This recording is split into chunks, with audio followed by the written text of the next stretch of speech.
One of the things I think a lot of people need to understand is we aren't a museum piece. The Inupiaq people are a living people and a living culture. Even though we're in northern Alaska, which covers this vast area from Nome all the way over the Canadian border, is that there's this extreme value of interconnectedness and interdependence. It's a hunting society, a gathering society from thousands of years. This is what creates our culture.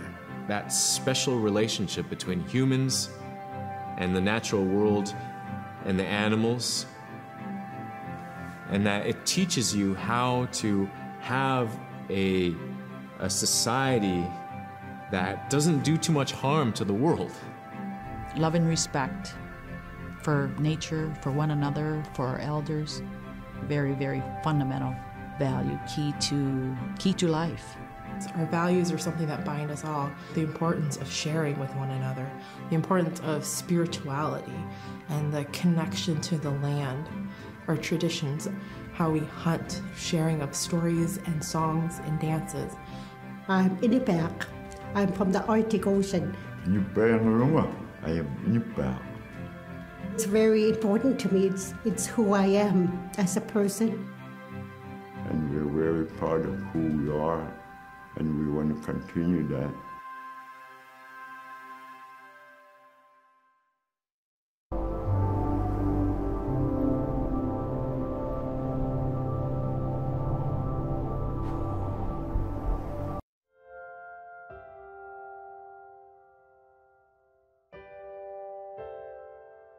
It'd be busy, busy, busy all through the day.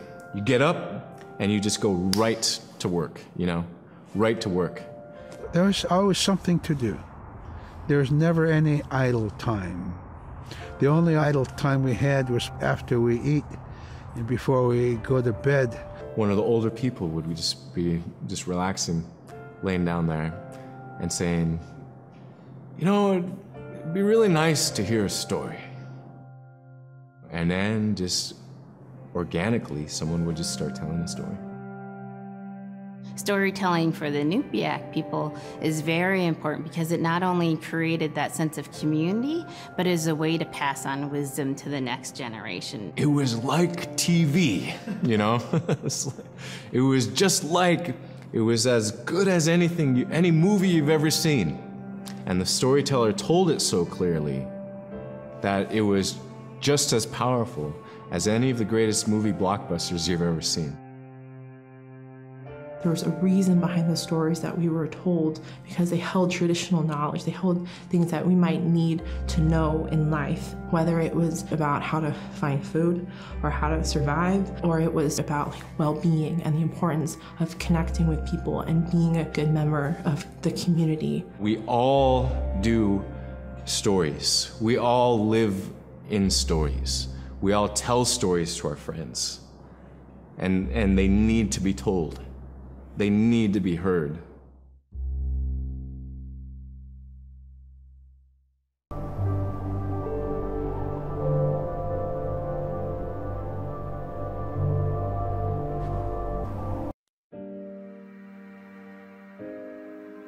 So scrimshaw is this really beautiful method of art that's done either on baleen or ivory, and traditionally it was used to tell stories. Each etching is telling a story of some event. Caribou hunting was taking place. This is what was going on. War began around this time, and so it sort of gives you a timeline of history through etching. An elder or the person who carved it would literally be able to read the scrimshaw story. They're like reading a book, in a way. A lot of the storytelling traditions would be things that after the storytelling was done, we'd just rely on the next person telling it. And so scrimshaw is a very important way for Alaskan Native people to record their history.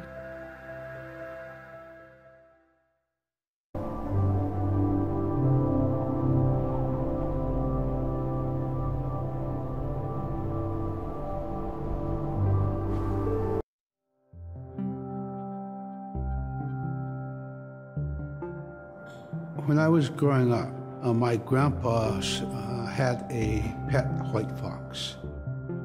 If you're a good friend with a fox, when there's danger abound, they try to keep you from getting into trouble. They pull tricks here and there, and foxes are like spoiled little kids in a way. When you let her out, she'd go prancing out in the snow, jumping in the air. I know she was happy then. Come running at me and jump on my chest, knock me backwards, lick my face, and I try not to let it. So that was my memory of my grandpa's pet fox.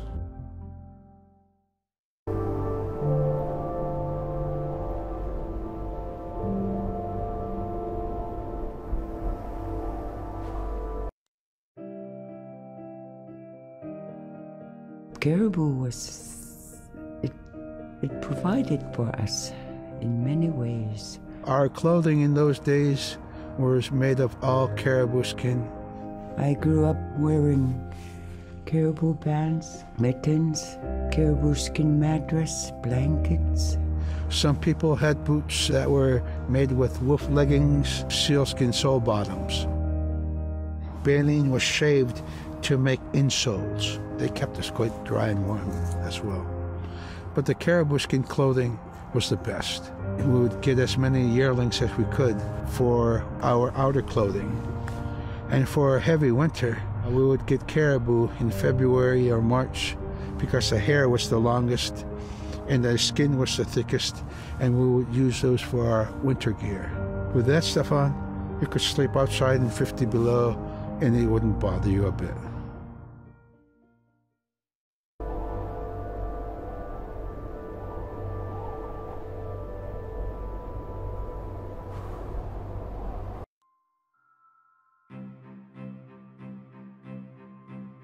Silla is the weather. It also means the atmosphere. Here's the nuna, or the land. And it's anything from the land into the moon, the sun, the stars. That's Silla. It's a very spiritual, and we have a relationship with Silla. Silla has a soul in the same way we do as people, in the same way animals do. I think spirit helpers in and of themselves are really about how we're connected with things. And so it may be that there is a spirit helper that shows themselves as a bird to show you the way home, or it may be a spirit helper that actually decides to show themselves with the face and body of a man instead of their animal form.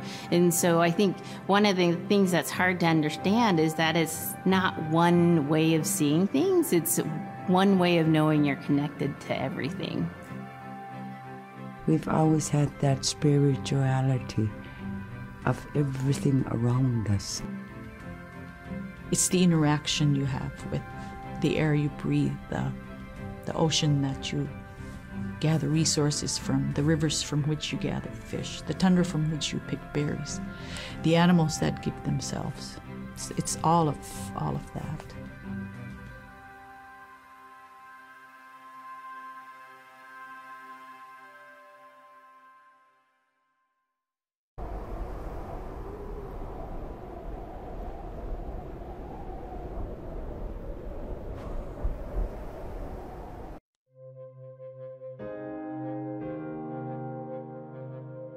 In the winter, when we were traveling, we didn't build sod houses, we built snow houses.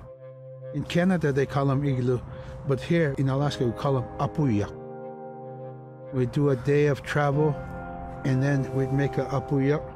The next day, my father would set traps, spend the day there, rest the dogs, give them something to eat, and then the following day, we continued to the next place.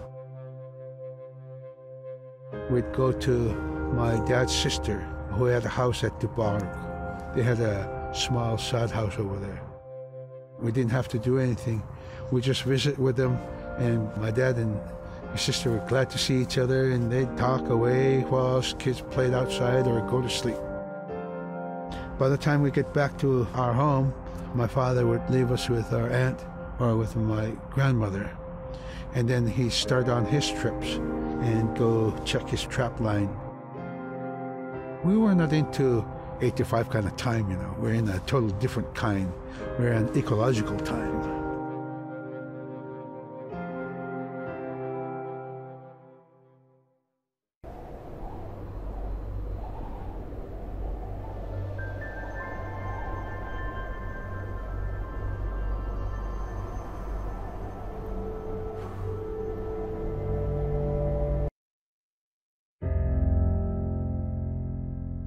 Drum is something that's common to all cultures in Alaska. All cultures have a drum that may have some stylistic differences or differences in the materials that it's made, but it's still in recognition of life and vitality. And the drum mirrors the heartbeat. And when you continue drumming soon, it will be in line with your heartbeat, because that's what it's supposed to be, the heartbeat of the community, and it symbolizes vitality. And it's the most tremendous feeling to be in a room and to have one long row of all the drummers and to have that feeling of unity, everyone beating in harmony, the drum beat in unison. It's the most beautiful feeling. And to know that you're connected, you're on the land that you are connected to. And even if you grew up outside of the community, that which is in you comes from this area. And it's the greatest feeling.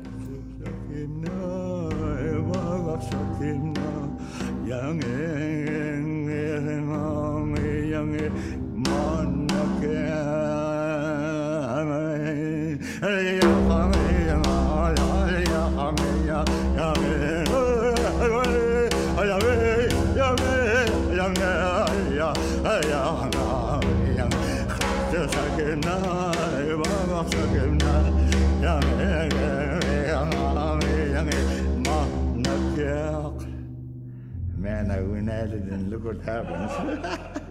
Oh.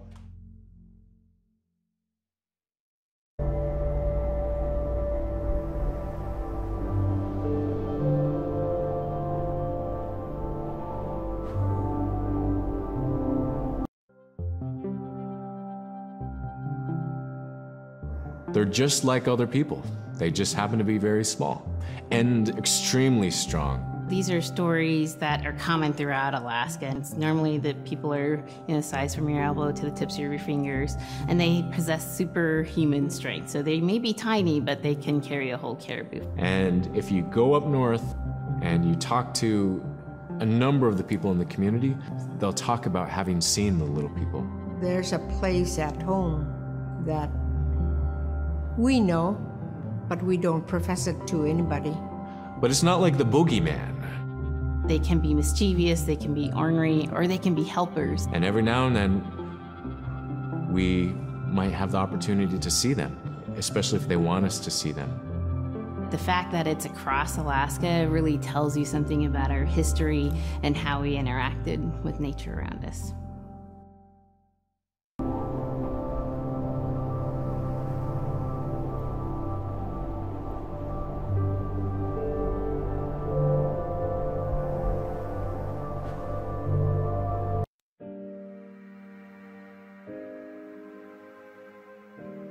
The bola is what we call kilomitang. And the kilomitang is made out of braided sinew tied on to some heavy bone which you could twirl. In my case, we're catching ducks. When we're out whaling, sometimes the ducks start flying. And they're good for duck hunting.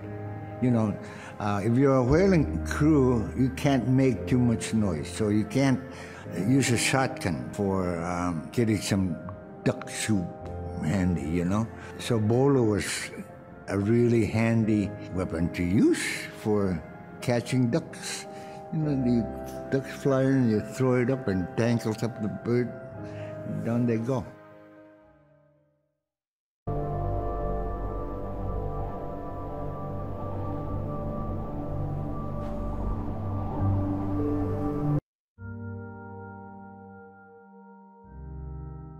The scaredest I've ever been, I was 12 years old. We floated out on a piece of ice while we were duck hunting. It was a bluebird day, just clear blue skies. And there was 3 of us, myself, my brother, and my dad. Next thing you know, we see this dark shadow on the ice. We look and it goes behind us. So we all jumped up, startled, and my dad, he started running. We got back to the ridge there. The ice had fractured, cracked, and broke off, and we were floating away. We were drifting. It was close enough to where my dad would have made it. He stopped and he thought about throwing us across, and if one of us was on the other side, we would be split up. So he stopped, and he just so happened to have a cell phone on him. 911 didn't pick up. That's the worst feeling in the world right there. 911 did not pick up. So he left a message because they record their calls. Once he had relayed that information, his cell phone died. That was the scariest moment I've ever had in my life. We were floating away and I thought we were left for dead. He kept calm during this situation. He's bringing out everything positive in this case. You know, I'm crying, my brother's freaking out. It went from clear blue to dense fog. Within a couple hours, we heard the chopper flying around, so they must have gotten our message. We thought we were saved, and then the chopper sound went away. So we lit some of the sled on fire. It's plastic. We thought black smoke in the fog would create some kind of marker. Chopper pilot had mentioned when we got rescued, you could see a glow in the fog, and he slowed down there, and sure enough, as soon as he slowed down, we got within visual. That was definitely the scariest moment of my life, was floating away and not knowing what the outcome was going to be.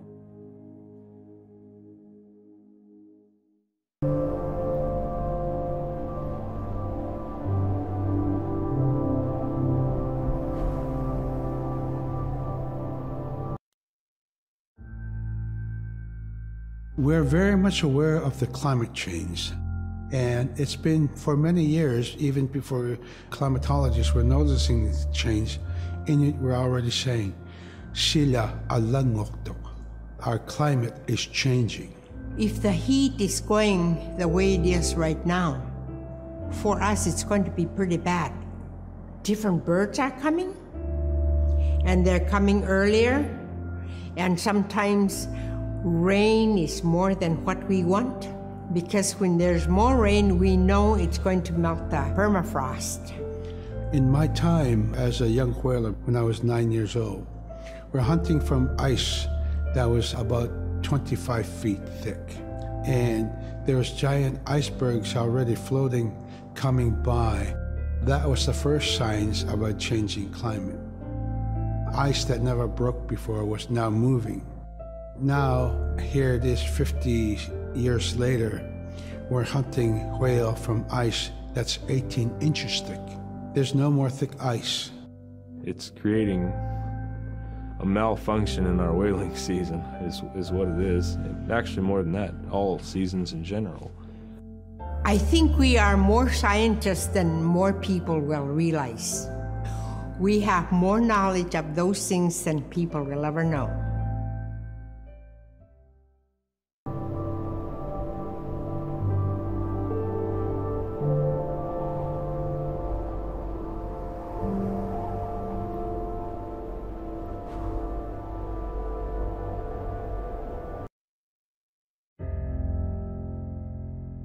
My brother was out seal hunting.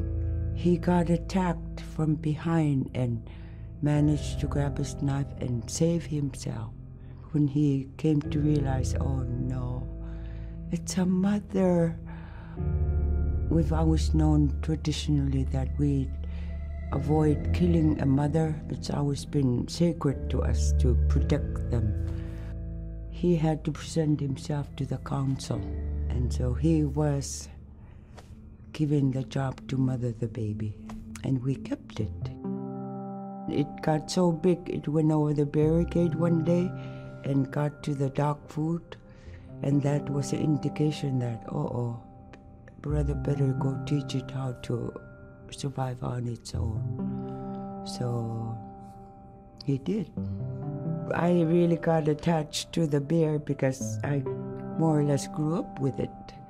And some days when brother took him walking, once in a great while he'd put me on the bear and I would ride on it like a horse.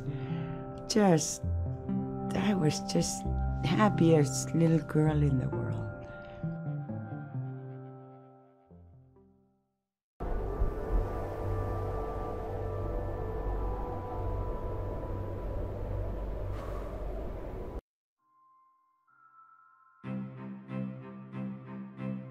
In, Arctic Alaska, hunting is a really important part of life. It's not just about going and shooting something, it's about going and putting food on the table. But more importantly, subsistence hunting isn't just about the insular family unit, it's about feeding the whole community. And I think that's one of the beautiful things about subsistence hunting in Alaska is that people go out and they'll go get, fish, or they'll get a caribou, and they'll get, seals and whales. And one of the first things they'll do is they'll say, oh, I need to take this to the elders. This isn't just about one individual surviving or one family surviving, it's about the whole community. We didn't just go out and kill and put in a freezer. It's like a ritual that I learned from my parents. It's all about relationship. I don't know, I think there's a lot of camaraderie involved. And just being out on the land or being out on the ocean, it's like getting back in tune. I'd rather be out there. To me, once I go out there, it's the world that I learn from.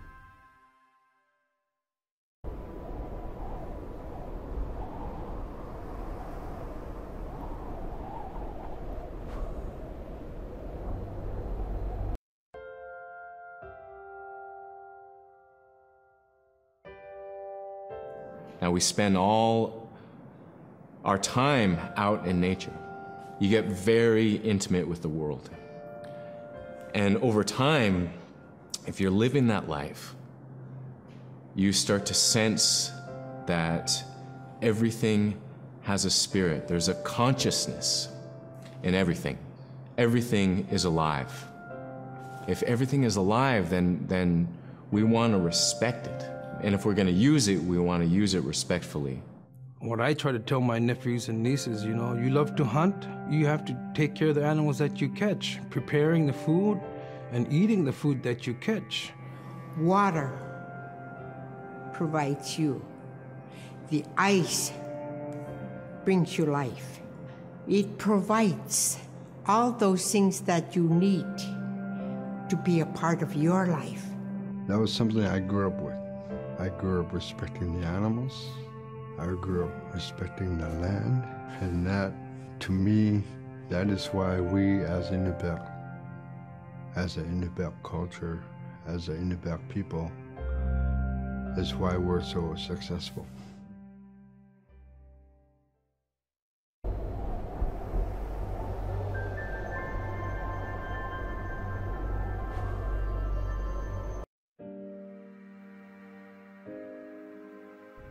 I think most central to the ideology of the Inupiat is the idea of sharing. Being able to feed the community, feed others. That's why we hunt. In the old days, that's what you needed to survive, The sharing is important because it's how the community survives together collectively. We just give. That's how I grew up. That's the way I'm always going to be. Because of who we are, we always think about other people first. If our people didn't share in the old days, we wouldn't have survived in this harsh, climate, environment.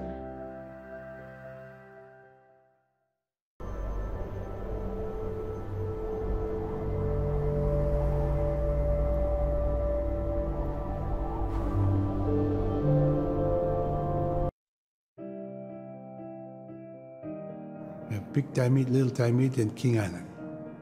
And in those three islands are the stepping stones to get to America. So King Island is this absolutely beautiful place off the coast of Alaska. And if you can imagine being on this really kind of rocky island that kind of shoots up from the water to these cliffs. And then all of a sudden you see these stilts, and then you look up and there are these houses. They were built on the cliff up high because of the ice. Being an island in the Bering Sea, you have ice that's being pushed by the winds onto the island. So it's going to pile up 50, 60 feet high. Structures are still there today, and people have returned to King Island. It's a growing community as the people return back to their island.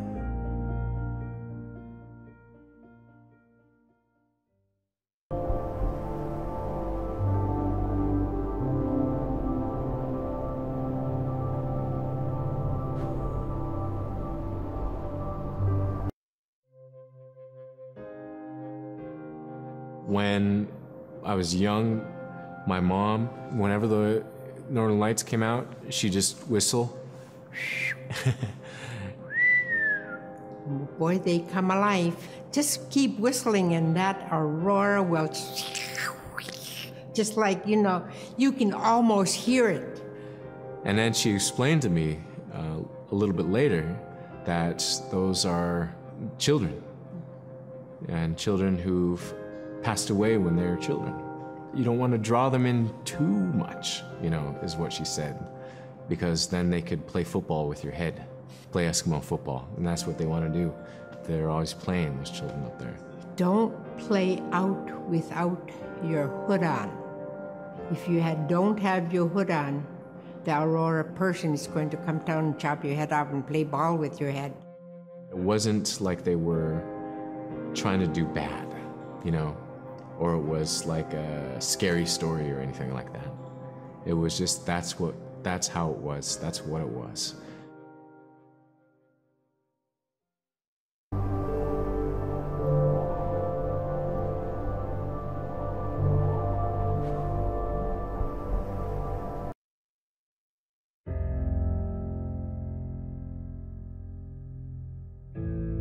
In the month of November, there's no sun. So during that dark time, we travel by the light of the moon. It's quite different. Everything was silver and black. Toward the horizon, we could see where caribou are because their body heat flowing upward, and we could see it glowing in the moonlight against a dark horizon where there's no stars.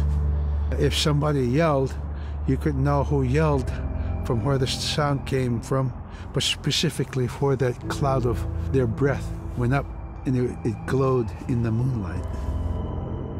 So that was a good time to travel. It was very surrealistic. And so things that were dark objects looked very close, and white objects looked very far.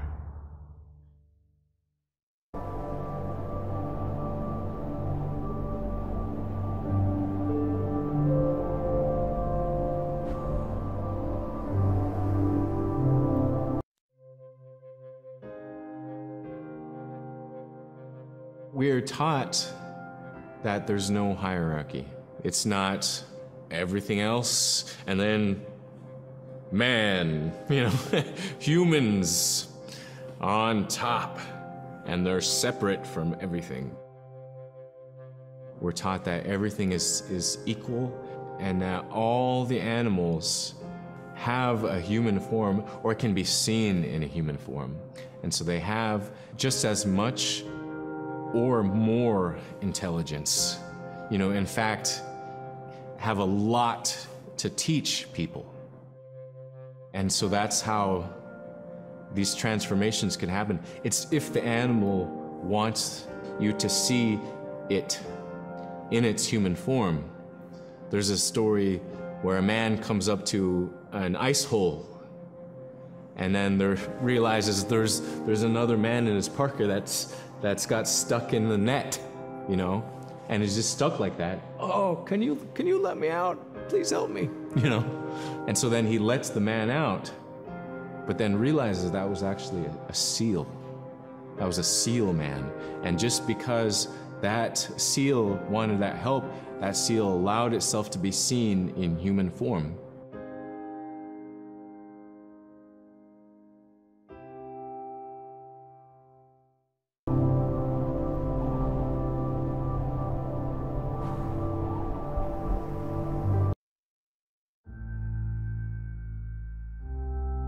We have our Dimi, the body, which returns to Nuna, the earth. And we have Atik, who is our name that has been passed down to us over the generations. The spirit of our Atik lives on so long as man remembers that name. It would be hard to describe what happens after death. The feeling is that when our Anik returns to Sila, then that may be reborn if the name is passed on to a new child who can then retain some of the memories of the original name. And so it's not uncommon for grown-ups or adults to meet a child who has the same name maybe as their grandmother and say, "Hi, Aka," which means grandma, "Hi, Appa," or "Hi, little mom," or "Hi, little dad," because it's the traditional belief that the soul, is continuing on. Humans are renewed and replenished over time. Just like our plants. Every year, flowers are born and bloom and they die. Next year, they are born again.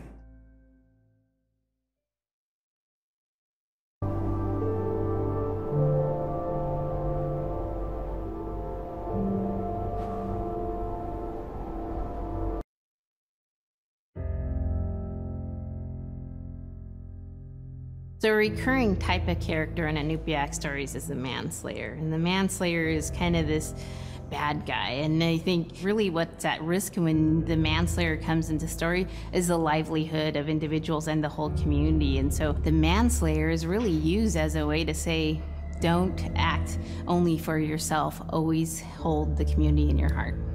Oftentimes in these stories, there is one person that will stand up. And what this humble person will represent, who faces that manslayer, is a return to order, a return to true living in the community. And it just takes that one person. It could just be that one person that can help to change everything. Because everyone wants to live a good life. Everyone wants to have a good community.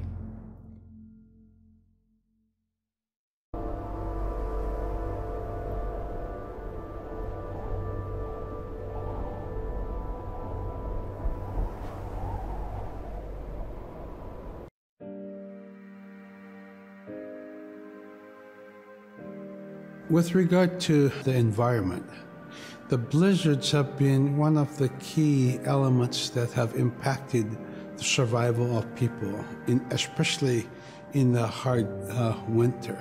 We know a blizzard is coming when the moon is starting to get fuzzy. We also look at the stars. When the stars are twinkling fast, we know a storm is approaching. We look to the clouds in the sky to give us a direction the storm is coming from. We learn these as children by observing weather on a daily basis.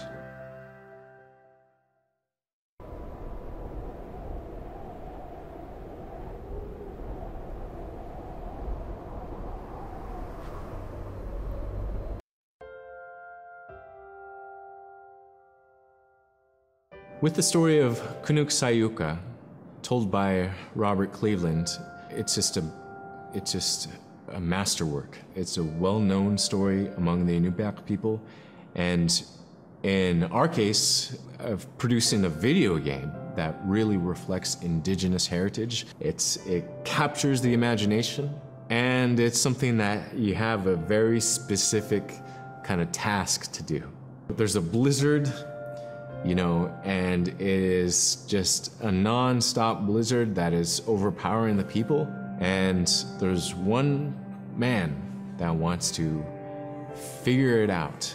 And in our case of the story, it's a girl that wants to find the source of that blizzard. The blizzard man, it's like that is the physical embodiment of an element of nature.